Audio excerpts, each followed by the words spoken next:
Hey there, everyone. Thanks very much for stopping by the Digital Creator Daily. If you're new here, I'm Rob from HeySummit, and this is the daily-ish show where I get to have some awesome conversations with brilliant people doing very interesting things. We talk about the creator mindset, staying authentic, assembling your toolkit, exploring platforms, and more. It's a pretty relaxed show, as y'all know, about and for creators, thought leaders, and independent entrepreneurs.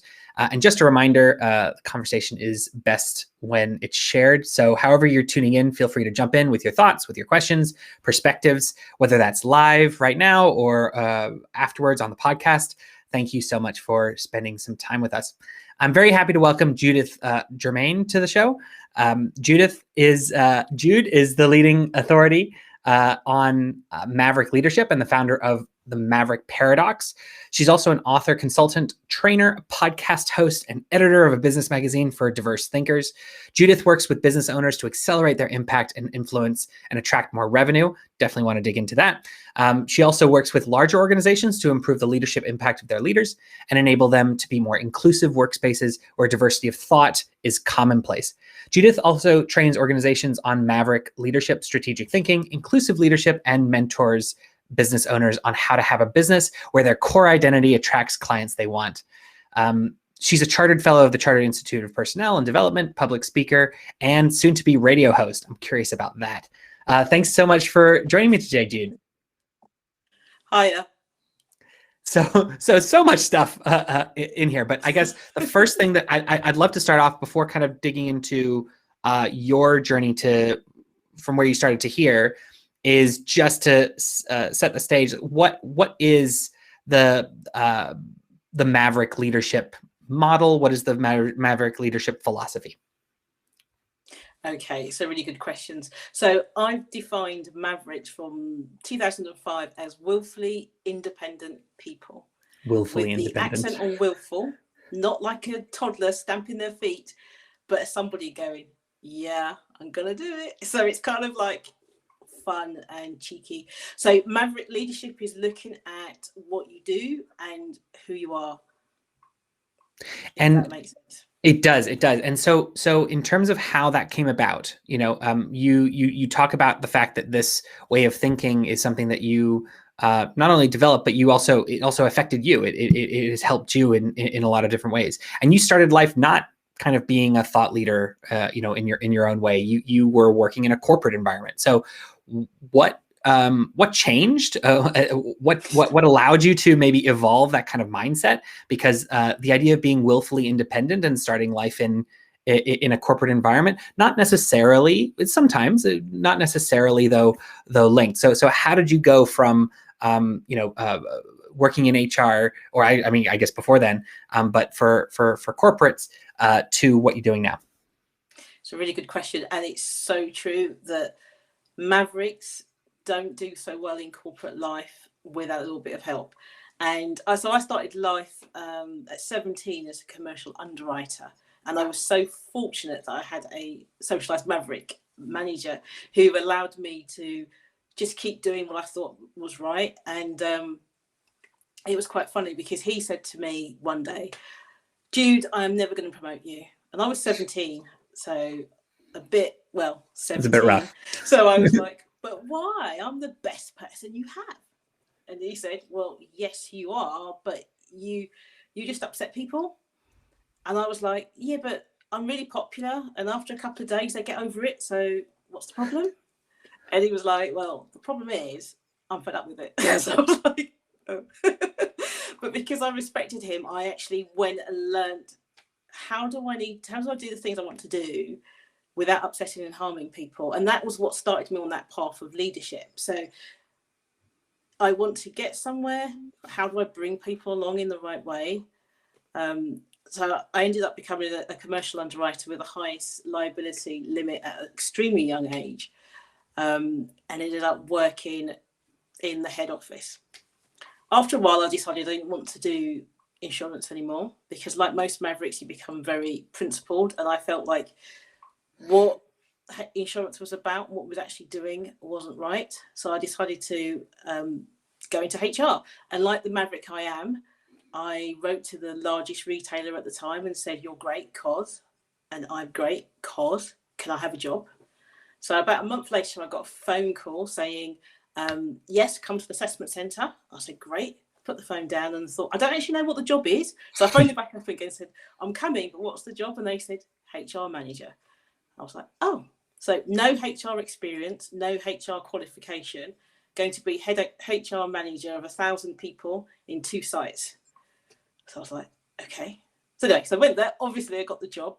I was quite maverick by that point. I was 24, and I became the troubleshooter in that organisation. So I used to go around and troubleshoot problems in the different stores. Decided I didn't want to do retail anymore. So I jumped from there into what was a normal corporate. But I'd already had that maverick mindset. So I ended up being the troubleshooter in organisations. So I'd go in, solve the problems, and then get bored when it became steady state. And then I decided, you know what, there are certain types of people I really like working with that no one else can understand. And I realised that they're mavericks. And I also realised that I was a maverick as well, which was a big shock to me because I didn't really think, oh. So I decided to leave and set up on my own. So I went that path with my own maverick mindset, pushing against barriers. I was always the first. So I was like the first woman in this position or the youngest person. Or because mavericks are really good at connecting the dots and seeing how things are connected. So by doing that, you really stand out. And I decided I wanted to make a real difference with the people that were affecting other people. So I left corporate to work with mavericks and then into maverick leadership. So, I mean, incredibly impressive, just in terms of the journey. But that last part, you kind of glossed over. Okay, sorry. No. I just in terms of kind of made it sound so automatic. But like, there is a mindset shift, isn't there? Like in terms of you thinking, you know what, I want to.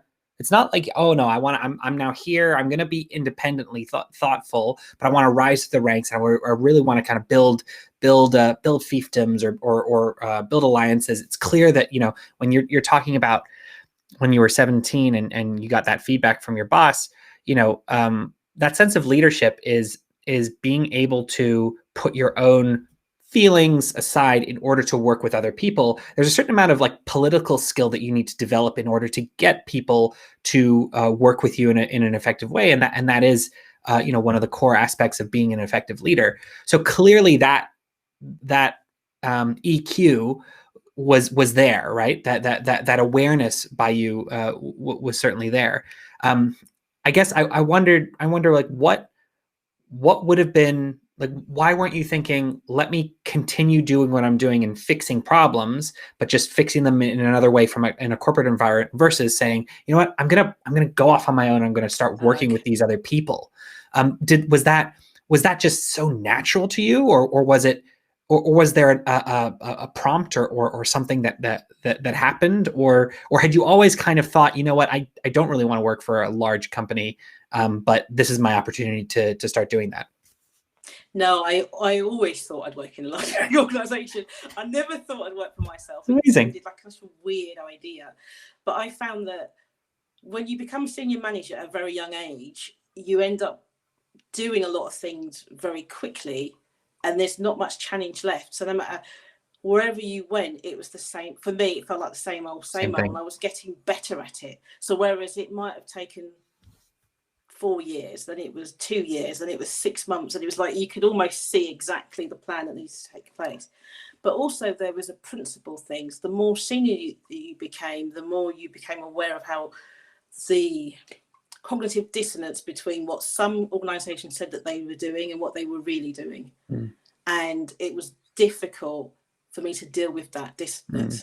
So I decided that if I really wanted to make a big impact on how business is taking place, I would need to go with those that are making the biggest impact, which were mavericks. So if I felt that if I could help mavericks harness that willful independence to the greater good, it would have a bigger impact than just dealing with one company at a time.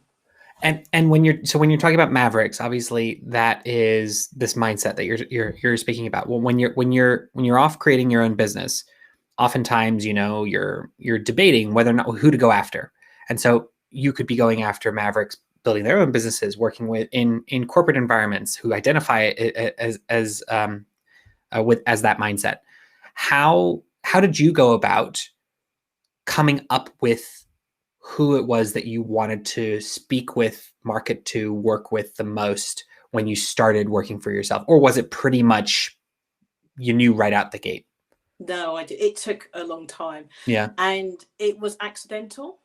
So I was in a networking organization. I'd left corporate and I thought, you do what you know.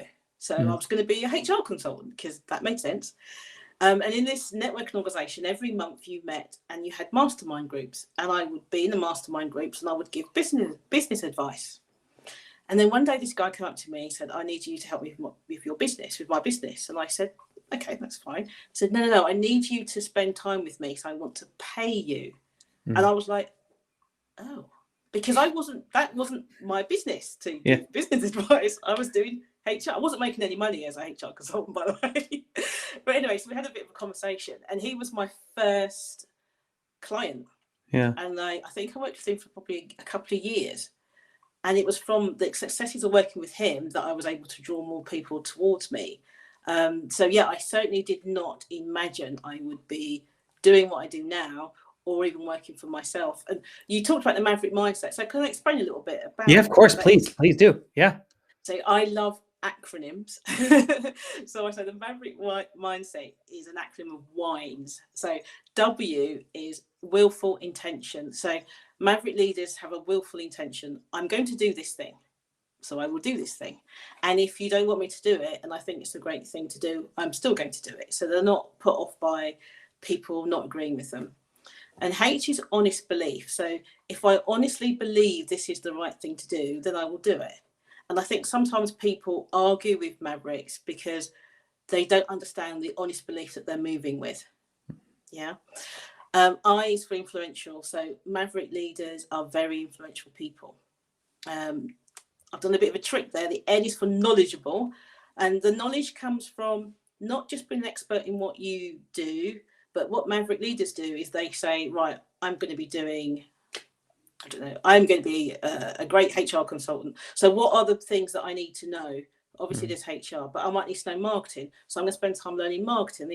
So what happens is that their knowledge and expertise expands into multiple areas. So they become very knowledgeable. E is for execution, output driven, and S is for success driven. So that's the Maverick mindset, is that they whine and they work for the greater good. Awesome. So with that though, that mindset, what is nice about it is that it is specific enough to speak to a mindset. It is broad enough in order to be inclusive to a lot of different types of industries, activities, approaches that people want to take in different types of work environments. So when you suddenly had this surprise first client, how did that affect? You said it was by accident. It seemed like you were just doing a really good job. But how did that tell you? What was the lesson that you learned from that experience to say, yeah, maybe not the HR consultant route. Can I see if they're more of like this guy? Or were you finding yourself like fighting against yourself, being like, I'm trying to make this HR consultant thing work, but this guy over here is paying me money. So, how did that work in terms of like finding your place? Question. The thing was, I didn't really want to be a HR consultant, but right. I knew I didn't want to be in corporate anymore, and I didn't think I knew anything else. So what I learned is that, and it's what I help with my clients now, is that underneath the function that you say that you do is a whole plethora of skills and things. And what you need to do is to find out what are the component parts of the thing that you want to do, not the function. So a lot of people struggle to attract the right client, and that's because they say the function, I'm a coach, or I'm an accountant, or I'm a web designer, or whatever it is, but that isn't what you do. So I can help people define their core identity. So the core identity is made up of three things, and that's how you are at work. So who you are and how you reflect into work. So you have the first thing, which is the core proposition. So what is it, the thing that you do that sits beneath the marketing message? Because everyone gets a great elevator pitch, and then you ask them, and then they don't know what they're talking about. It's really frustrating. So I think that you need to be able to speak a minimum of 20 minutes on your subject. So what is it that you offer? How clear is it to you? Because some people can't sell their thing because they don't know what they do. So how clear is it to you? And how do you narrate it to the potential client so they want to buy from you? So that's the core proposition. And then you have your core impact. So how do I make impact on other people? What are my natural proclivities? Do I like the strategy? Do I like the ideas? Do I like to implement? And then once you know that, you then integrate that back to the core proposition. And then the final thing that makes that core identity is your core talent. So what is it, the thing that's my personal success strategy that I follow all the time I'm successful, but often I don't know what that is because it's subconscious. So I can't follow it all the time. So you would discover what that is, and then we integrate it back through those other two processes that we've gone through. And then you come up with this proposition that makes your heart sing. And I always say to clients is, if you're doing the thing that makes your heart sing, people want to buy that song because you're so passionate about it, you're so excited about it, but it means something. And it's not just distinctive from a marketing perspective, it's distinctive because it has you in the core thing that you have to offer that is particularly put to the market. So back in the 90s and early 2000s, so like it's forever, isn't it? You have your marketing and it's like you find the gap in the market and then you go for the gap in the market. And that's really poor advice now, because it's more about what is it that you want to do? How do you have that core identity? How do you get that out? And then let the market come to you. And that's what makes you successful. That's what attracts the clients. It's that core identity that other people can sing, because nowadays with all the furloughs, redundancies, there are thousands of people doing what you functionally say that you do. And people can choose where they spend their money, and they'll pick the people not just to stand out, but the ones that they like and align to. So go with aligning your business to who you are and what you want to do, and then you'll have no problem attracting people. I think the fact that if you can lead without authenticity, that's a rare skill that's probably not worth having. But you know, but you know, an effective leader is one that can lead with authenticity, and an effective consultant, effective entrepreneur, however you want to say it. If you at all are being fake to yourself, or not doing the thing that you are most effective at doing, not necessarily what you are most in love with, but what you can do best. If you're not doing that, it means that you're always putting up some sort of mask, and eventually the stresses or the frustrations or just the lack of success will crack that mask anyway. So I think when I'm listening to you, that's certainly what I'm hearing. Just in terms of that authenticity is required, and understanding that as quickly as you can will allow you to attract the right people who are going to be relevant to whatever it is that you're selling, that the product that you're making, or the service that you're offering. This is about doing the business that you went into business to do, because people get passionate, they see something they want to do, and then they get called to do different things because they need to get paid. And then over time you look back and you're like, who am I? I don't know. Didn't like that. Yeah. I don't know what I'm doing. I don't like what I'm doing, but I don't know how to do something else because I don't know what that something else is. And I think people have a strange idea when it comes to business. I think we all think we're Coca-Cola or Apple or something like that, and try to market in the same way. And it makes it sound like it's not just marketing, it's about running the business. You can't run yourself as a corporate unless you're a corporate. Exactly. And speaking of kind of marketing and running the business, what were there times at which you tried certain tactics, certain approaches, or what have you, that just didn't work? And if so, you get too many, I imagine. But yeah, and why didn't they work, and what did you learn from them? So one of them was cold calling. Now I've been trained by, I would say, the best cold callers, trainers in the industry. Still couldn't do it. And what I realized was I knew that I didn't like being cold called, whether I was in corporate or otherwise. And the people that I work with are similar to me. So subconsciously, I knew it wasn't going to work. I would just upset the Maverick people, the Maverick leaders I wanted to work with. So I wasn't doing it, but I was also beating myself up for not doing it.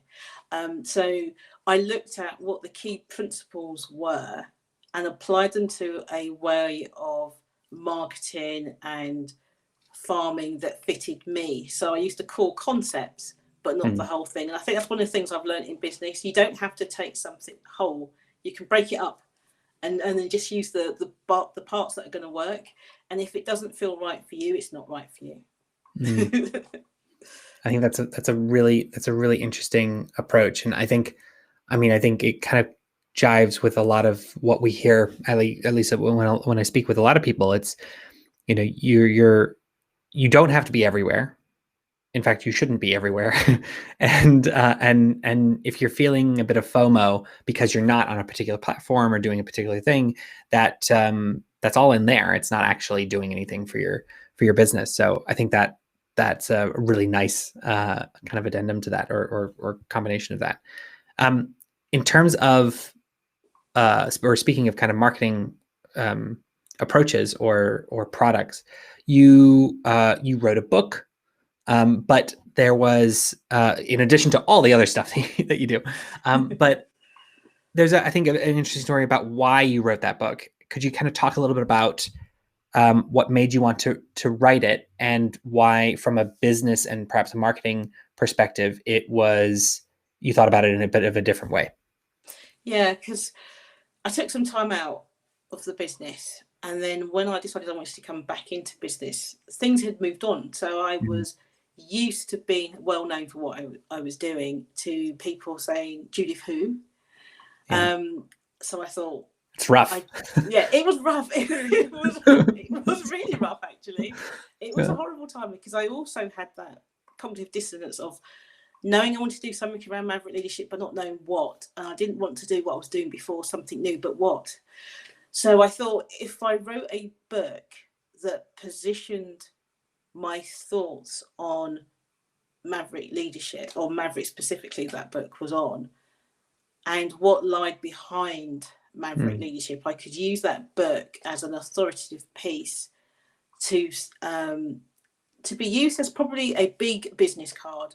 So I didn't write the book as a way of making a ton of money from the book, although the book obviously sells. I was using it more of a saying, like, I'm authority in this subject, and I used that to pivot. So the book's called The Maverick Paradox, The Secret Power Behind Successful Leaders. And I was able to work with business owners and large organizations, by referencing the fact I've written the book, taking out key concepts and marketing those concepts.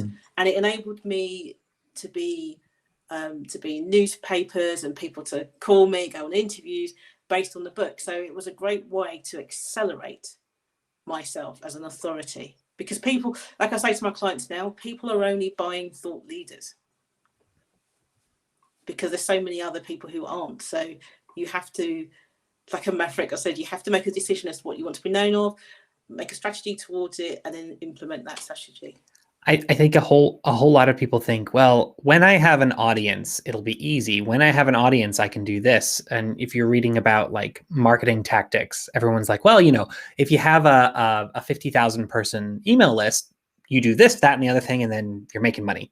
Or you build your course and you sell it to your 50,000 person email list, and you're good. And it's like, well, great, but how the hell do I get to the, build the audience in the first place? And I think that there are some, people actually don't want to plug, obviously. People use summits for that entire reason. They're building authority when they don't necessarily have it initially, or they're entering a new space or entering a new kind of way around it. And the idea that you use the book as that kind of authority driving kind of product, it sounds like it was really effective, but it also sounds like, at least in the words of modern content marketing, you were able to repurpose that content and harness that content in a whole bunch of different ways, rather than just you saying, "Oh, maybe I should write a book. It sounds like a good thing to do." It seems like there was quite a thoughtful and planned. There was a clear strategy. Yeah, yeah, Yeah, and I was able to go to the places that I'd been in before and go to the editors and yeah, say, I don't know if you remember me, but I've just written the book, and that kind of stuff. Or yeah, I spoke at your event a couple of years ago. I've got a book. So so that enabled people to. I guess if you leave enough breadcrumbs and you are consistent for what you stand for and what you believe and what you're passionate in, people want to buy into that. yeah, And even yeah, though I pivoted into, so I went from dealing with Maverick entrepreneurs almost solely into Maverick leadership, most people don't see it as a pivot.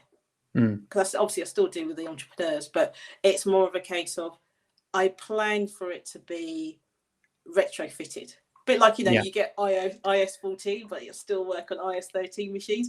I made a decision that when I was going to pivot, it would be backwards compliant. It's an evolution and an expansion, not closing one door and opening another one, maybe. Um, well, but I mean, again, learning from your challenges, learning from your things that didn't work. How do you? I think one of the common things that I find with talking with people, at least on the show, is there is a mindset difference between people who are trying to build something themselves rather than building something for someone else or as part of a larger company. And that is their approach to failure. And I know that everybody's like, oh, celebrate failure and all this stuff that I think gets a little bit overdone, but because failure can be brutal, and it's not just failure. Ah, crap, that didn't work. Oh well, on to the next thing. That could be the difference between you making that sale or not making that sale. So how do you view failure, and like how do you harness that in order to propel yourself forward? Okay. Well, I see failure as a stepping stone to success. Yeah. And if you fail, that isn't a reflection on me, on my identity. It just didn't work. Mm-hmm. And also, I very much firmly believe in strategizing, innovating, and executing. So, in the strategy of what you're doing, you're not planning, you're considering the failure point. Mm-hmm. So, you might start off in the strategy, and the risk of failure is really high. So, you go back and you keep running the strategize, innovate, execute in your head, in your planning, until you reach the point where if something fails, you can walk away from it. It's going to be okay. So you're kind of de-risking it. So if then you do fail, you're like, I thought that might happen. But it's not, it's not like you don't get upset, because you do. And you might take a couple of days to go, I really needed that sale. But then you go, okay, fine. What did I learn from that? Let's move on. Because you can't afford to live in failure. Yeah. You just can't. You just have to. And as I say to people, no great person has ever got anywhere without failing. And if they've never failed, that when they do, it's going to be massive. Yeah, exactly. It's just, yeah. Or the worst thing is they probably have, but they haven't been aware of it. And then that or could be upfront crushing. about it. Yeah. Either. Yeah, absolutely. I think not being afford to live in failure. I think that's a great line, and I think that's something that everyone can not only try and incorporate, but it's also it's critical. If you do live in failure, you're your own worst enemy out of everything in the first place. Speaking of being your own worst enemy, you obviously when you go off on your own, it can be sometimes quite a lonely process. Quite a you're it, or if you have a team, they are your team. You are responsible for everything. How have you kind of worked with and either embraced or dealt with kind of the loneliness that sometimes comes with going off on your own? I think that's such a point, because it is lonely. Yeah. If you're used to being around a lot of people who all have a common purpose, and then you are defining your purpose, it's kind of scary. And I think one of the biggest mistakes entrepreneurs make is that they surround themselves with their employed friends who are often more risk averse than you are. Yeah. So a lot of dreams are destroyed before they even get a chance to lift off. So it's not about dumping those friends, but being aware of where they sit. That'll never work because I can't see how it'll work. That'll never work. Or, whatever, it doesn't matter who your friends are or how much they get paid, but when they distill their money to an hourly rate, whatever you're charging is going to be higher than that, even if they're really highly paid, because your hourly rate includes so much other stuff. So they're like, oh, you can't charge people that. That's just bad. You can't charge them more than like £50 an hour, and that's not going to work. So I think it's surrounding yourself with mentors. It doesn't have to be formally like someone like me, but it could be just, I have a group of mavericks that I go to for different things. Yeah. And I go to them because if I'm talking rubbish, they'll tell me. But if I've got some wild idea, that because they're like-minded, they can see it and go, that sounds really great, but remember to do X, Y, and Z. Yeah. So I think we have to remember that we are whoever the most 5 people surround ourselves with. So if you want to not to be lonely, don't be around 5 people who are really negative. Find 5 people who aren't. And I think when you go networking and you go into groups, is find the people that you are like-minded, who have similar goals and mindsets to you, and spend time with them. That's awesome. That's a great point to end on. I really, really appreciate it. Thanks so much, Jude, for taking the time to chat with me today. If anyone wants to find out more about Jude, you can connect with her. Although write out Judith on LinkedIn and YouTube. You can just search for the name Judith Germain, and then on Instagram as Maverick __ Paradox. Her website is maverickparadox.co.uk, and the magazine is the maverickparadox.com, all one word. Thank you again, Jude, for taking the time. Thank you. Really enjoyed it. Have a great day. Thank you.